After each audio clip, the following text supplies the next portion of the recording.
Et lui, il est rentré très discrètement, voilà. Mais il est vraiment comme un poisson dans l'eau dans ce studio. Il s'appelle Ben, c'est notre visiteur du jour. Bonjour.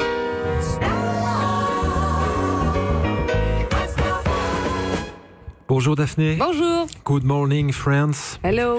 Guten Tag, Bertrand et Ningalef, Yvan.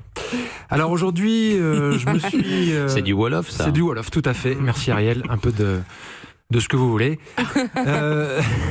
Aujourd'hui, je me suis posé beaucoup de questions pour préparer cette chronique. Comme par exemple, est-ce qu'un président est écolo lorsqu'il nomme des ministres en carton ? Attendez, celle d'après est pire. Hein. Bah, allons-y. Peut-on jeter Nicolas Hulot et Gérard Collomb dans la même poubelle ? Enfin, je veux dire, dans le même bac de tri. Ah, oui. C'est le bac jaune ou le bac vert. Oui.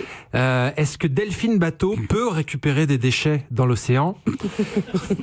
Mais Eva Green est-elle plus écolo que Cécile Duflot ? Et surtout, quel est le pourcentage de plastique recyclé dans la composition de François Bayrou ? Bon, j'ai pas forcément trouvé de réponse à toutes ces questions, mais je crois pouvoir dire sans trop m'avancer que François Bayrou est recyclable.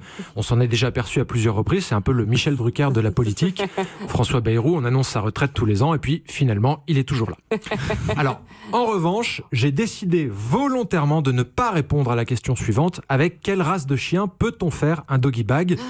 Pour ceux qui l'ignorent, un doggy bag, c'est un petit sac ou une petite boîte, généralement en plastique, que les gens demandent à la fin d'un repas au restaurant pour emporter les restes de leur repas et les terminer plus tard. Et puis ensuite, ils peuvent jeter le doggy bag par terre. Comme ça, au bout d'un moment, il se finit par se retrouver dans l'océan Atlantique, puis dans l'estomac d'un poisson ou d'un mammifère marin.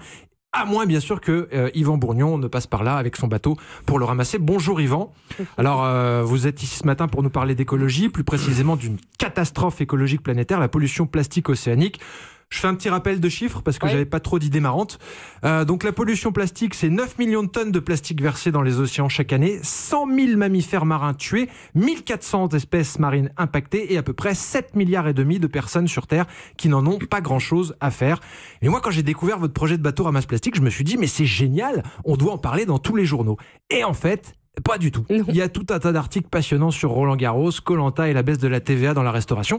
Mais rien sur vous, Yvan Bourgnon. Alors il va falloir trouver un sujet un peu plus sexy si vous voulez faire parler de vous, parce qu'à ce rythme-là, vous n'êtes pas prêt de faire la couve de Paris Match. Vous avez pensé à vous inscrire à The Voice ?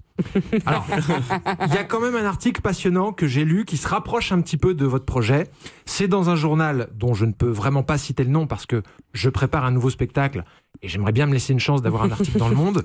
Mais c'est un article intitulé « Coupe du Monde, faut-il s'offrir une nouvelle télé ?» Alors, je vous la fais courte, mais en gros, la réponse est oui, hein, évidemment. Le journaliste explique que peu importe que votre télé fonctionne ou ne fonctionne pas, il faut vous dépêcher de la descendre dans la rue, de la jeter dans une poubelle, dans un fossé ou sur quelqu'un que vous n'aimez pas et foncer en racheter une plus récente à la Fnac. On est quand même en 2018, c'est une priorité de regarder la Coupe du Monde sur une télé Full HD, il faut vivre avec son époque. On s'occupera du glyphosate plus tard, il y a un temps pour tout. Alors bon, évidemment, on a beaucoup parlé d'écologie dans l'émission ce matin. C'est vrai que spontanément, c'est un sujet, quand on l'aborde, il y a tout un tas de trucs pas forcément très sexy qui viennent en tête. Le réchauffement climatique, la pollution, la déforestation, Dominique Voynet, mais il y a aussi du positif là-dedans. Par exemple, on peut parler du vin nature. Voilà, ça, le vin nature, c'est dans une bouteille en verre, c'est recyclable. Qu'est-ce que c'est le vin nature ? Alors, je ne veux pas rentrer dans des explications trop techniques, mais en gros, c'est du vin qui permet de se prendre une énorme cuite sans avoir la gueule de bois le lendemain matin. C'est génial, si vous voulez, c'est tout à fait possible d'en boire une très très grande quantité le mercredi soir et d'assurer avec brio une chronique le lendemain matin sur Europe 1. C'est un vin qui convient très bien pour un apéritif ou un petit déjeuner. Ça se boit très facilement, mais c'est très difficile à faire car il faut apporter le plus grand soin aux raisins qui sont travaillés en biodynamie, sans désherbants, sans pesticides, sans produits chimiques. C'est un travail d'orfèvre, un petit peu comme mes chroniques du jeudi qui sont travaillées de manière artisanale elles aussi, sans pesticides et sans produits chimiques et parfois même sans chute. Bravo, merci Ben.